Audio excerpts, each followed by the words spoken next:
27 பிப்ரவரி 2022 அன்று மகர ராசியிலே 5 கிரகங்கள் இணைகின்றன.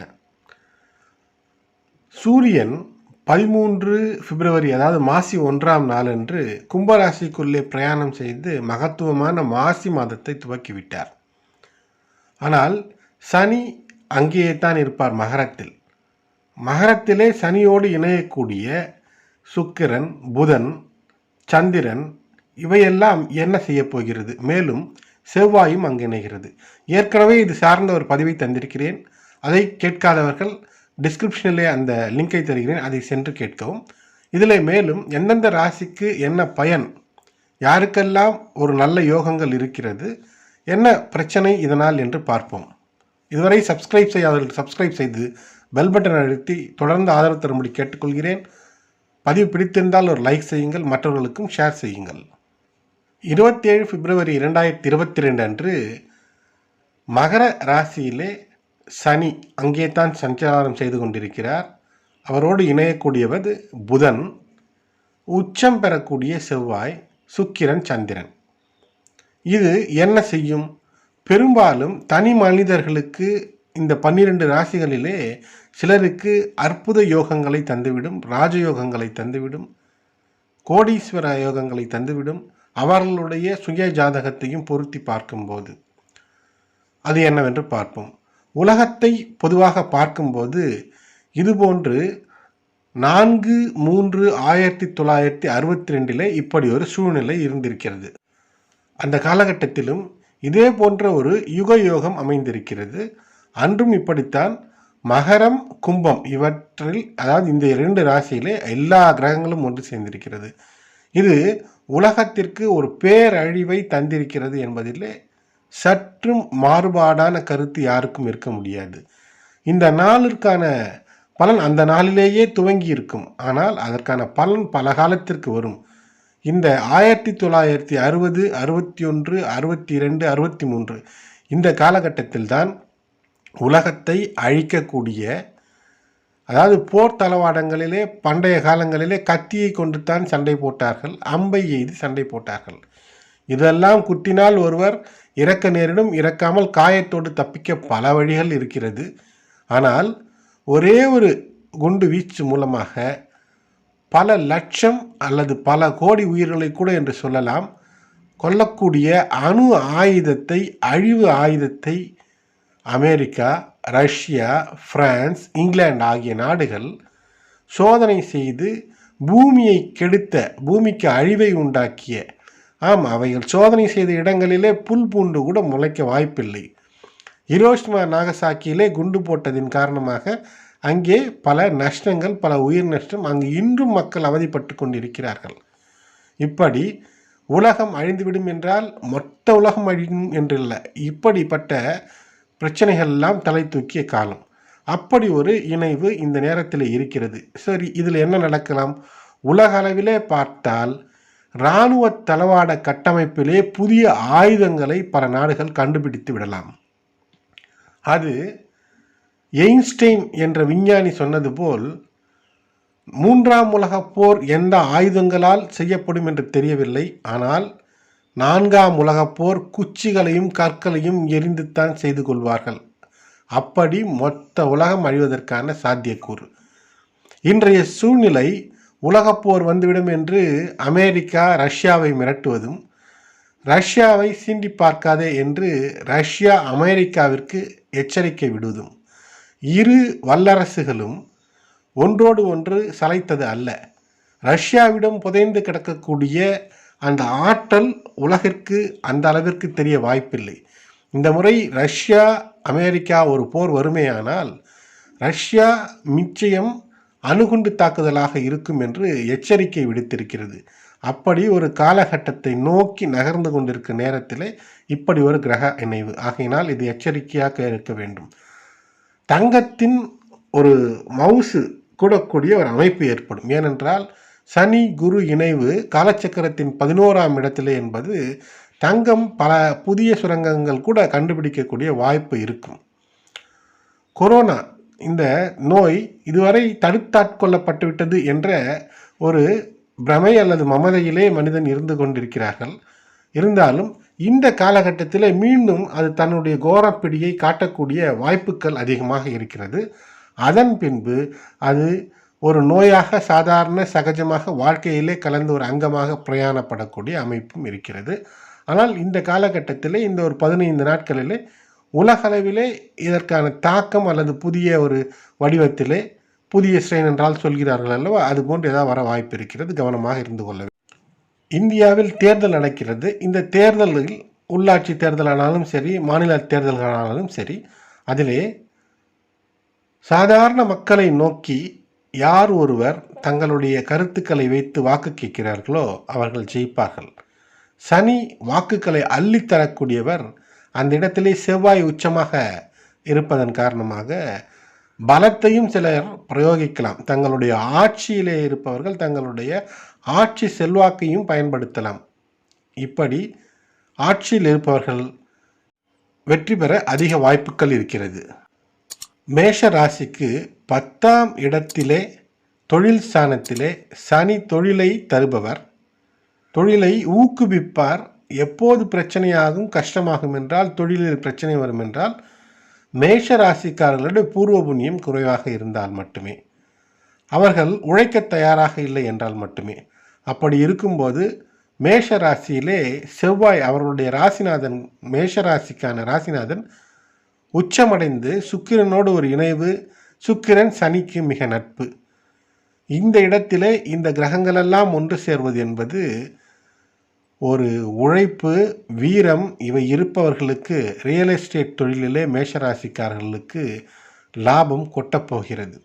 11ஆம் இடத்திலே குரு சூரியன் சேர்க்கை அள்ளித்தரக்கூடிய யோகம் இருக்கிறது. கோடிகளில் புரள வேண்டும் என்ற திட்டம் தீட்டினால் வீரத்தோடு துணிந்து செயல்படும் போது நிச்சயம் இது ஒரு கோடீஸ்வர யோகமாக பிற்காலங்களிலே பல செல்வ வளங்களை உங்களுக்கு குவிப்பதாகவும் புகழை குவிப்பதாகவும் இருக்கும். ஆகையினாலே அவர்களுக்கு நல்ல யோகங்கள் இருக்கிறது.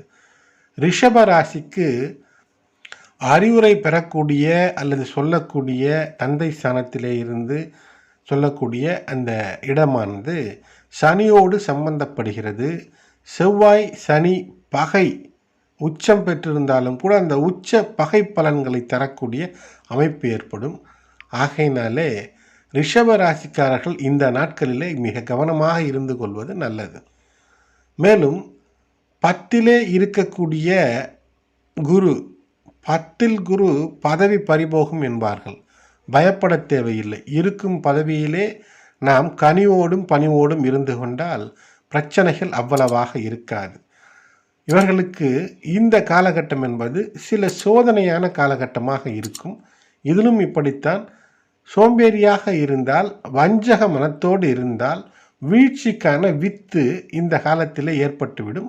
அது வாழ்நாள் முழுக்க இது தொடரக்கூடிய அமைப்பு ஏற்பட்டுவிடும். ஆகையினாலே கவனம். மிதுன ராசிக்காரர்கள் கவனமாக திட்டத்தோடு செயல்பட்டால் பொன்னும் பொருளும் குவித்துவிடக்கூடிய ஒரு திட்டத்தை கொண்டு வரலாம். இல்லை என்றால் ₹1 சம்பாதிக்கிறீர்கள் என்றால் அது ₹100 மாற்றக்கூடிய ஒரு அமைப்பை இந்த நேரத்திலே கொண்டு வந்து விட முடியும். ஒரு உச்ச பலனை பெறக்கூடிய ஒரு அமைப்பை செய்ய முடியும். ஏற்கனவே சொன்னேன் அல்லவா, இது போன்ற ஒரு காலகட்டத்திலே ஒரு கத்தியால் ஒருவரை அழித்து போர் என்பதற்கு பதிலாக ஒரு சின்ன குண்டால் பலரை அழித்து விடலாம். அது அழிவுப்பாதை. இங்கு ஒரு பொருளை விற்று ₹1 லாபம் சம்பாதிப்பதற்கு பதிலாக அதே பொருளை பன்மடங்கு லாபம் ஆக்கக்கூடிய சிந்தனைகள் தோன்றும் துவக்கக்கூடிய நாள் இது, இந்த காலம். ஆகையினால் இவர்களுக்கு, அதாவது மிதுன ராசிக்காரர்களுக்கு சிறப்பு அதிகம். கடகம் ராசி எடுத்துக்கொண்டோமே ஆனால் இங்கு சூட்சும பலன்கள் இருவேறு வகையாக நாம் சொல்லலாம். இவர்களுக்கு அள்ளித்தரக்கூடிய யோகத்திலே ராகு நின்று கொண்டிருக்கிறார். சற்று காலத்திலே அவர் பிப்ரவரி மார்ச் முடிந்து ஏப்ரலிலே நகர்ந்து 10ஆம் இடத்திற்கு சென்று விடுவார். 11ஆம் இடத்திலே இருக்கக்கூடிய ராகு உங்களுக்கு சட்டென்று பலன்களை தரக்கூடியவர். திடீர் பலன்களை அள்ளித்தரக்கூடிய அமைப்பு இந்த ராகுவிற்கு. இந்த ராகு உங்களுக்கு அள்ளித்தருவதற்கு உங்களுக்காக மகரத்திலே இருக்கக்கூடிய சனி, செவ்வாய், சுக்கிரன், புதன், சந்திரன் அந்த சேர்க்கையானது இருக்கிறது. சந்திரன் தாய் ராசி, தாய் போன்றவள். இந்த தாய் தந்தையிடம் சொல்லி அள்ளித்தரக்கூடிய அமைப்பு ஏற்பட்டிருக்கிறது. பூர்வ புண்ணியம் ஓங்கி இருக்கக்கூடிய கடகராசிக்காரர்களுக்கு எண்ணற்ற பலன், செல்வச் செழிப்பு, வீடு, வாகனம், அந்தஸ்து, பணம், வேலையிலே உயர்வு என்று ராகு அள்ளித்தரக்கூடிய அமைப்பு இந்த நாளிலே இருக்கிறது. இதே மாறுபட்ட பலன் வருகிறது என்றால் அவர்கள் பூர்வ புண்ணியத்திலே நிச்சயம் பல தோஷங்கள் இருக்கும், பித்ருதோஷம் இருக்கும், அந்நியர்களுடன் சாபம் பெற்றிருக்கக்கூடிய அமைப்பு இருந்தால் அந்த நிவர்த்தி செய்து கொண்டீர்களே. ஆனால் அள்ளித்தரக்கூடிய அந்த யோகங்கள் இந்த காலகட்டத்திலே இருக்கிறது. இந்த நேரத்திலே எது செய்தாலும் நல்லது செய்தால் பன்மடங்காக உங்களுக்கு வரும், கெடுதல் செய்தாலும் பன்மடங்காக உங்களை வந்து சேரும். அற்புத நாட்கள் என்றே சொல்லலாம் கடகராசிக்கு. சிம்மத்திற்கு 6ஆம் இடத்திலே இந்த இணைவு நடந்திருப்பதால் அவர்களுக்கு நல்லதானாலும் மறைக்கப்படுகிறது, எதிரிகள் மறைக்கப்படக்கூடிய அமைப்பு, நோய் தீரக்கூடிய வாய்ப்பு, கடன் அழியக்கூடிய வாய்ப்பு இருக்கிறது. குரு சூரியன் சேர்க்கை ஆகையினாலே நீங்கள் குருவின் பேச்சை மதித்து நடக்க வேண்டும். அப்படி நடந்தால் இவர்களுக்கு எண்ணற்ற பலன், செல்வச் செழிப்பு, இருக்கும் வேலையிலே ஒரு பதவி உயர்வு, கையிலே காசு தங்கக்கூடிய அமைப்பு இவையெல்லாம் ஏற்படும். குருவினுடைய பேச்சு, குருவினுடைய வழிகாட்டுதல், அதாவது பெரியோர் பேச்சு கேட்டு நடந்தால் தடை கற்கள் கூட படிக்கற்கள் போன்று மாறிவிடும். அதனை நீங்கள் படிக்கற்களை எல்லாம் தடை கற்கள் என்று நினைத்து ஏறாமல் அமர்ந்திருந்தால் ஏற்றம் என்பது கொஞ்சம் தள்ளி போக வாய்ப்பு இருக்கிறது. ஆகையினால் இந்த காலத்தை பயன்படுத்தி கொள்ளுங்கள். இந்த காலத்திலே அருமையான திருமண பேச்சுக்களை துவங்கும் போது அதனை பேசி வைத்து கொள்ளலாம். முடிப்பதற்கு இந்த 15 நாட்கள் கடந்த பின்பு செய்வது என்பது அருமையான அமைப்பாக இருக்கும். ஆகையினால் இந்த நாள் அருமையான நாட்களாக இருக்கிறது. சிம்ம ராசிக்காரர்கள் பயன்படுத்தி கொள்ள வேண்டும்.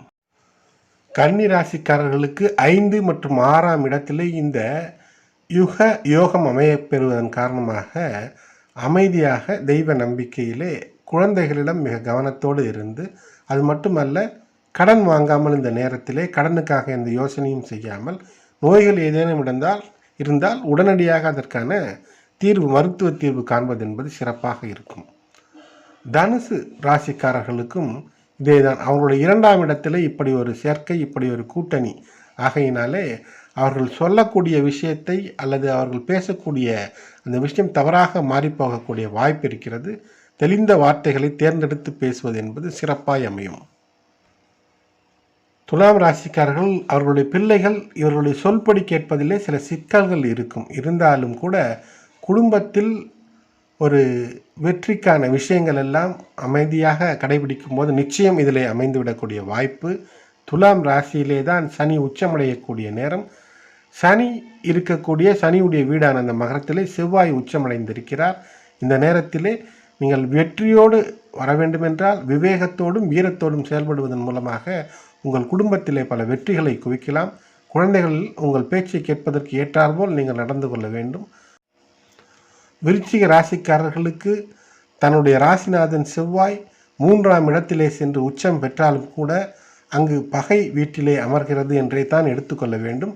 பகை வீடு என்றால் முழு பகையல்ல, ஏதேனும் ஒரு பிரச்சனைகள் இருக்கலாம். ஆகையினாலே உங்களுக்கு நீங்கள் செய்யும் வேலையிலே முழு பலன் கிடைக்காமல் போகக்கூடிய அமைப்பு இருக்கும். இந்த காலகட்டத்திலே மிக கண்ணியமாக இருந்து கொண்டு 4ஆம் இடத்திலே சூரியன் குரு சேர்க்கை, அது குடும்பத்திலே செழிப்பை தரும். இந்த நேரத்திலே அமைதியாக இருந்து நல்ல திட்டங்களை தீட்டி கோடீஸ்வர யோகத்திற்கு வித்திட்டும் போது நிச்சயம் அது கைவரப்பெறும். மகர ராசிக்காரர்கள் எடுத்துக்கொண்டமேயானால் இந்த நேரத்திலே இப்படி ஒரு இணைவு என்பது ஏகப்பட்ட நல்ல விஷயங்களை உங்களுக்கு தரும். பல யோகங்களை தரக்கூடிய அமைப்பு இருக்கிறது. இருந்தாலும் இந்த ஜென்ம சனி, இந்த தாக்கம் என்பது உங்களுடைய ஜாதகத்து பலன், உங்களுடைய பிறப்பு ஜாதகத்திற்கு ஏற்ப பெரும்பாலும் சனி மகர ராசிக்காரர்களை எதுவும் செய்வதில்லை. வருவதை முன்கூட்டியே காட்டி கொடுத்து விடக்கூடிய ஒரு அமைப்பு இந்த மகர ராசிக்காரர்களுக்கு இருக்கிறது. சமயோஜித சிந்தனை இந்த நேரத்திலே பயன்படுத்தி கொண்டு எப்படி நம் வாழ்க்கையிலே முன்னேற வேண்டும் என்ற திட்டத்தை தீட்டி அதிலே செயல்படுவர்களுக்கு வெற்றி நிச்சயம். கோடிகள் பணம் மட்டுமல்ல, செல்வங்களிலும் புகழிலும் இந்த தேர்தலிலே நிற்பவர்களாக இருந்தால் வெற்றியோடு நீங்கள் வரக்கூடிய வாய்ப்புகள் அதிகமாக இருக்கிறது.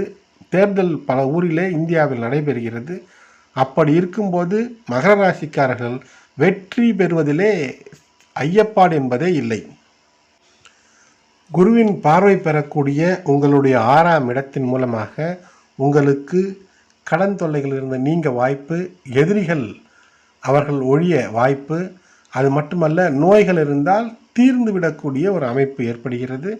8ஆம் இடத்து குரு பார்வை மூலமாக ஆயுள் பலம் அதிகரிக்கக்கூடிய அமைப்பும் ஏற்படுகிறது.